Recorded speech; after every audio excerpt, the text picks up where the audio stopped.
Last time तो हम लोगों ने पीएचपी को डिस्कस की थी। पीएचपी में काफ़ी चीज़ें हम लोगों ने पढ़ ली थी। तो ये हमारी माई एसक्यूएल की सेक्शन है। अब my SQL I basically my SQL I मैं इसको इसलिए कह रहा हूँ कि ये लेटेस्ट वर्जन है एसक्यूएल आई यानी इम्प्रूव्ड। खैर वो बाद में डिस्कस कर लेंगे।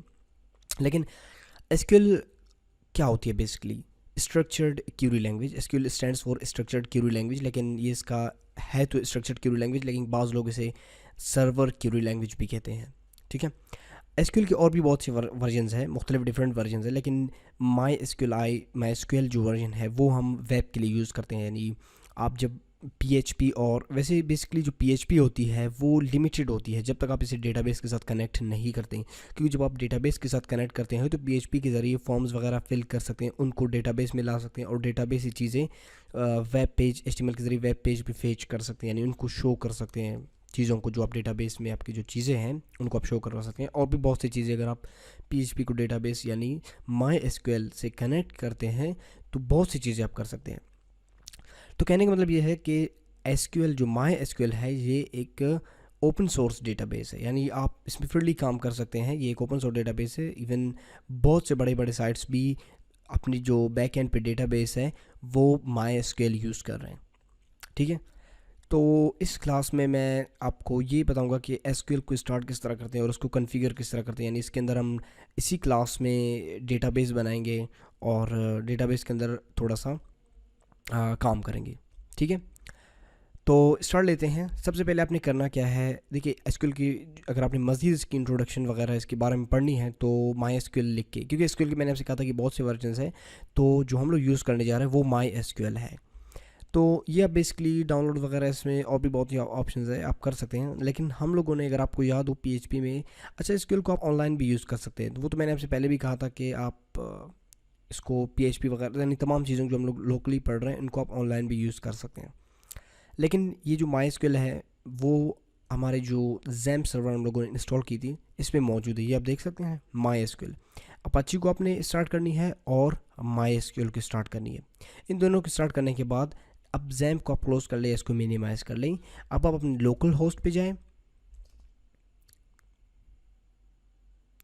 Local host slash dashboard. अब इसके अंदर आपको जैम्प अपाची प्लस ये जो कि पीएचपी पर्ल, इन चीज़ों की सपोर्ट, खैर ये तो आपको इसकी डिफरेंट चीज़ें हैं।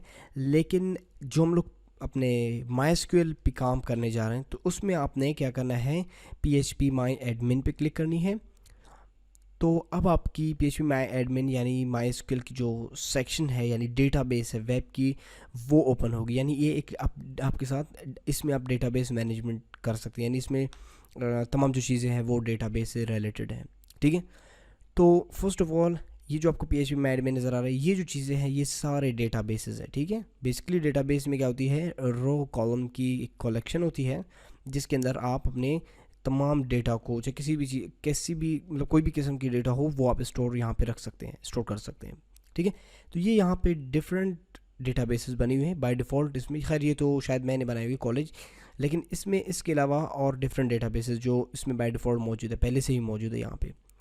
तो फर्स्ट ऑफ ऑल आपने करना क्या है, एक डेटाबेस क्रिएट करनी है। तो डेटाबेस क्रिएट करने के लिए आपने क्या करना है, यूआरएल में आपने लोकल होस्ट और ph/php में एडमिन इस पे आना है। या आपने जो, अगर सपोज़ कभी कभी प्रॉब्लम यही होती है कि लोकल होस्ट यानी ये जो कमांड होती है लोकल होस्ट, इससे रसाई यानी बहुत प्रॉब्लम्स होते हैं, यानी कभी कभी होस्ट वगैरह की वजह से यहाँ से एक्सेस नहीं हो सकती। तो आप आईपी एड्रेस भी यूज़ कर सकते हैं 127.0.0.1। इसके ज़रिए भी आप बिल्कुल आपकी जो लोकल होस्ट है, कोई भी सर्वर आप यूज़ कर रहे हैं, जैम्प हो या वैम्प हो, तो उसमें आप एक्सेस कर सकते हैं। तो देखो वही बिल्कुल चीज़ आ रहा है आपके साथ, आईपी एड्रेस पर आपका जो है पीएचपी में एडमिन सेक्शन आ रहा है। इसके बाद ये आपके साथ देखिए मेन्यूज़ है, डेटाबेस है, एसक्यूएल है, यानी इसके ज़रिए आप क्यूरीज लगा सकते हैं, स्टेटस चेक कर सकते हैं। ठीक है। अकाउंट्स एक्सपोर्ट, यानी अब जब आप कोई डेटाबेस बनाते हैं उसको आप एक्सपोर्ट कर सकते हैं ताकि उस डेटाबेस को आप कहीं और यानी कहीं और से या ऑनलाइन या किसी भी जगह से उसको दोबारा इंपोर्ट कर सके। फिर ये है इंपोर्ट, अगर आपने किसी दोस्त से या किसी और जगह से यानी वेब से ऑनलाइन अपने डेटाबेस को एक्सपोर्ट किया है तो फिर यहाँ पे आप इसको यानी एक डेटाबेस क्रिएट करके इसको इंपोर्ट कर सकते हैं उसी नाम से। फिर सेटिंग्स है इसमें और बहुत सी चीज़ें हैं। ठीक है। तो हम लोग बेसिक चीज़ों को डिस्कस करते हैं।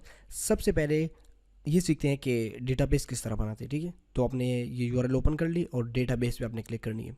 ठीक है, यहाँ पे जो डेटाबेस क्रिएटेड है बेसिकली वो डेटाबेसेस आ रहे हैं जो पहले से क्रिएटेड, यानी आप देखिए यहाँ पे किसी को डिलीट भी कर सकते हैं चेक ऑल पे क्लिक करके, या एक को चेक करके आपने चेक करके यहाँ पे ड्रॉप पे क्लिक करने के बाद ये तो आप डेटाबेसेस डिलीट कर सकते हैं। ठीक है, लेकिन हम लोग पढ़ रहे हैं कि डेटाबेस बनाते किस तरह। सबसे पहले आपने डेटाबेस पे क्लिक कर ली, या यहाँ से भी आप आ सकते हैं। देखिए न्यू पे आप क्लिक कर लें, देखो वही पेज आ रहा है। तो यहाँ पे सबसे पहले आपने अपने डेटाबेस का नाम देना है। लेट सपोज़ मैं कॉलेज ही देता हूँ, या सपोज़ कोई और डेटाबेस बनाते हैं किस नाम से,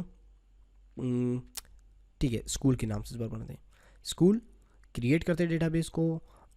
अब देखिए अगर आप यहाँ पे देख रहे हैं तो स्कूल यानी डेटाबेस में मौजूद है, लेकिन अब देखो नो टेबल्स फाउंड, क्योंकि डेटाबेस के अंदर टेबल्स होते हैं। ठीक है, और टेबल्स के अंदर ही आपका जो डेटा होता है कम्प्लीटली वो होती है। अब एक आपने टेबल क्रिएट करनी है। लेट सपोज मैं एक टेबल क्रिएट करता हूँ यूज़र्स के नाम से, कोई भी, यानी आप देखिए ये आपका डेटाबेस बन गया। अब इसके अंदर आप हज़ारों यानी इनफाइनेट अनलिमिटेड टेबल्स बना सकते हैं। मैं यहाँ पे क्रिएट टेबल है यूज़र्स के नाम से, लेकिन इसमें कॉलम्स कितनी होनी चाहिए। लेट्स फॉर एग्जांपल जैसे कि मैं कहता हूँ कि एक आईडी होगी। ठीक है, फर्स्ट ऑफ ऑल आईडी होगी, फिर उनकी ईमेल होगी, और फिर उनकी पासवर्ड होगी। तो 3 कॉलम्स मुझे चाहिए। जो टेबल होगी उसका नाम यूज़र्स होगी, और कॉलम्स उसमें 3 होंगे। गो पे क्लिक करता हूँ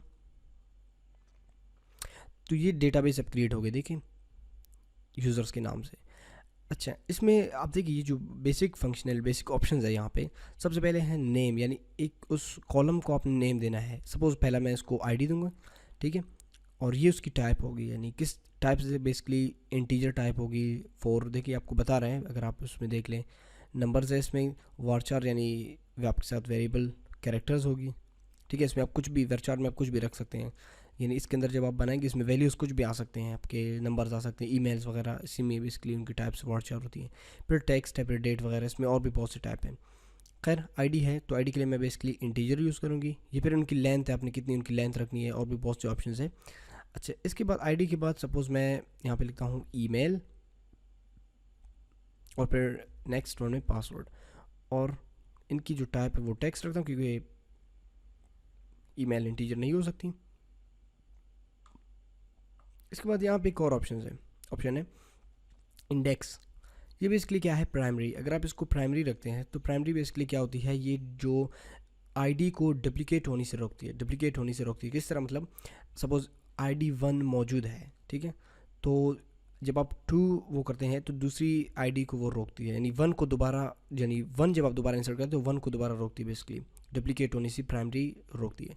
इसके बाद ऑटो इंक्रीमेंट AI, ये जो स्ट्रक्चर है ऑटो AI, इसको अगर आप चेक करते हैं, ऑटो इंक्रीमेंट बेसिकली क्या है, देखिए अगर हम लेट सपोज मैंने आईडी बनाई है। ठीक है, अब इसमें जब मैं एंट्री करता हूँ और आईडी को मैं खाली मतलब छोड़ता हूँ, इन सपोज मैं इंसर्ट में आता हूँ, थोड़ी देर में हम आते हैं, इंसर्ट में आता हूँ। अगर मैं ईमेल लिखता हूँ, सपोज अपना ईमेल लिखता हूँ और पासवर्ड लिखता हूँ, लेकिन आईडी को खाली जोड़ता हूँ, तो ये डेफिनेटली ऑटो इंक्रीमेंट्स, मतलब आईडी में एक जो इंटीजर है वो इंक्रीमेंट करते हैं। सपोज़ 1 है, फिर 2 है, फिर 3, इसी तरह वो अगर आप इसको खाली जोड़ते जाएंगे तो वो उसमें इंक्रीमेंट करता जाएगा। तो ये ऑटो इंक्रीमेंट की जो है वो काम है। इसके बाद आपने सेव पे क्लिक करनी है। ठीक है, तो अब डेटाबेस भी क्रिएट होगी, और उस डेटाबेस के अंदर एक टेबल भी क्रिएट होगी, जहाँ पे आपकी, यानी अगर आप इसकी देखिए ब्राउज से, तो ये है कि ये इसमें आप एसक्यूएल क्यूरीज लगाते हैं। अगर आप इसकी स्ट्रक्चर देखना चाहो, ठीक है, तो स्ट्रक्चर में क्या है, सबसे पहले आईडी है। अगर इसकी की जो आइकॉन आ रहा है इसमें मतलब प्राइमरी के, यानी ये डुप्लीकेट को रोकती है। फिर एक्स्ट्रा फीचर्स इसमें ऑटो इंक्रीमेंट लगी हुई है। फिर आप इसको चेंज भी यानी इसमें चेंजिंग भी कर सकते हैं, इसको ड्रॉप भी कर सकते हैं। ठीक है, प्राइमरी, यूनिक, यानी और भी ऑप्शन है इसमें। यानी ईमेल को भी इसी तरह आप चेंज डिलीट कर सकते हैं। ठीक है, प्राइमरी इस पर की लगा सकते हैं कि दूसरे ईमेल यानी सेम टू सेम को डुप्लीकेट को रोक लें। पासवर्ड को भी आप इस तरह कर सकते हैं। ठीक है, फिर इसके बाद चेक ऑल है, यानी तमाम को आप क्या करना चाहते हो, ब्राउज़ करना चाहते हो, इनके अंदर चेंजिंग करना चाहते हो, ड्रॉप करना चाहते हो। ठीक है, फिर ये इसमें मल्टीपल यानी ऑप्शंस है डेटाबेस के। फिर इसके बाद है एसक्यूएल। ये बेसिकली इसमें आप क्यूरीज लगाते हैं। क्यूरीज से मतलब कि ये फिर क्यूरीज को हम आगे डिस्कस करते हैं। क्यूरीज क्या होते हैं, जो PHP में ही इनको इंसर्ट करते हैं, डिस्कस करते हैं। अब यहाँ पे सबसे पहले आपने वो बना ली डेटाबेस के अंदर टेबल यूज़र बना, लेकिन ये खाली है बिल्कुल, इसमें डेटा कुछ नहीं है। तो डेटा इंसर्ट करने के लिए आपने क्या करना है, यहाँ पे अगर आप आ जाए इंसर्ट टैब पे क्लिक करनी है, इंसर्ट की जो मेन्यू है ऑप्शन है इस पर। अब देखिए मैं यही आपसे कह रहा था ऑटो इंक्रीमेंट क्या है बेसिकली। अब देखिए आईडी को मैं खाली छोड़ता हूँ, ठीक है, और यहाँ पे कोई ईमेल लिखता हूँ। लेट्स सपोज मैं लिखता हूँ यहाँ पे ustrts@gmail.com, पासवर्ड 12345, ठीक है। और एक और, अब देखिए दोबारा मैं आईडी को खाली छोड़ रहा हूँ और दोबारा एक और ईमेल लगाता हूँ, सपोज tuts@yahoo.com और पासवर्ड 4321। सिर्फ 2 फील्ड्स, यानी आप इनको ज़्यादा भी कर सकते हैं। देखें कंटिन्यू इंसर्शन विद, आप इनको ज़्यादा भी, अगर आपके साथ डेटा बहुत है, यानी आप जो मिनिमम लिमिट है आपकी 1 है और मैक्सिमम लिमिट 40, यानी 40 डेटा एक की टाइम पे आप इंसर्ट कर सकते। लेकिन बाय डिफ़ॉल्ट 2 है, तो मैं फ़िलहाल 2 ही डेटा इंसर्ट कर रहा हूँ और गो पे क्लिक करता हूँ, ठीक है। तो अब देखिए क्यूरी भी आपको, ये है बेसिकली क्यूरी, देखें इंसर्ट इनटू, यानी ये क्यूरी के ज़रिए ही डेटा इंटर हो गई है। इंसर्ट इनटू यूज़र्स, टेबल का नाम यूज़र है और उसके अंदर जो फील्ड्स हैं आईडी, ईमेल, पासवर्ड, और आईडी में नल, यानी वो खुद ऑटो इंक्रीमेंट होगी, और ईमेल जो आपका है ustrts@gmail.com 123, ठीक है। फिर कामा, यानी एक और वैल्यू भी इसमें इंसर्ट हो रहे हैं, आईडी की जगह नल खाली आ रहे हैं, और ईमेल आ रहे हैं टर्स, यानी देखिए इसी तरह 40 डेटा एट टाइम इंसर्ट कर सकते हैं। खैर ये तो क्यूरी है, आगे अगर आपको समझ भी ना आए इस पर ज़्यादा आप टेंशन ना ले, आगे मैं आपको बता दूंगा। लेकिन अब ये है कि जो आपके पास यूज़र है उसमें डेटा आ चुकी है। देखिए आईडी ऑटो इंक्रीमेंट है, तो पहले से 1 2 3 इसी तरह ये इंक्रीमेंट होंगे। लेकिन जो ईमेल है, ईमेल आपके पास आई हुई है और पासवर्ड भी आई हुई है, ये देखें, ठीक है। जो डेटा हम लोगों ने इंसर्ट की थी वो आ चुकी है यहाँ पे। और इसके अलावा आप अगर स्कूल में आ जाएँ, जितने भी आपके साथ टेबल्स है वो सारे टेबल्स आ जाएंगे। उनको आप देखिए एक्शंस है, इन पे आप क्या ऐड टू फेवरेट कर सकते हैं इसको, ठीक है। इसको ब्राउज़ कर सकते हैं, इसकी स्ट्रक्चर देख सकते हैं, आप सर्च कर सकते हैं इसके अंदर, और इसके अंदर आप इंसर्ट कर सकते हैं, ठीक है, एम्प्टी, या इसको आप डिलीट कर सकते हैं। अगर आप स्ट्रक्चर पे क्लिक कर लें तो इसकी स्ट्रक्चर आ जाएगी, यानी इसमें क्या है, आप इसमें फील्ड्स भी ऐड कर सकते हैं, यानी एक और कॉलम ऐड करना चाहो, सपोज़ पासवर्ड के बाद एक और ऐड करना चाहो, रिपीट पासवर्ड, या एक फ़ोन नंबर के नाम से एक पास फील्ड इंसर्ट करना चाहो तो वो आप यहाँ से कर सकते हैं, ठीक है। एट द बिगिनिंग इनकी फिर पोजीशनिंग वगैरह आप इसकी सेट कर सकते हैं, ठीक है। तो ये डेटाबेस है और इसके अंदर आप एटलीस्ट फॉर नाउ के डेटा आपने किस तरह इंसर्ट कर ली, ठीक है। और इन डेटा को आप देखिए कॉपी, एडिट भी कर सकते हैं, डिलीट भी कर सकते हैं। और इस ईमेल को, यानी सपोज आप पासवर्ड को इस तरह डबल क्लिक करके भी इस डेटा को आप इंसर्ट कर सकते हैं। तो ये माई एसक्यूएल डेटाबेस थी, और जो हम लोगों ने वैम्प सर्वर के ज़रिए इसको एक्सेस की, इस पर काम की, और इसके अंदर डेटाबेस क्रिएट की, डेटाबेस के अंदर टेबल क्रिएट की, और उस टेबल के अंदर कुछ डेटा हम लोगों ने रख लिया, ठीक है।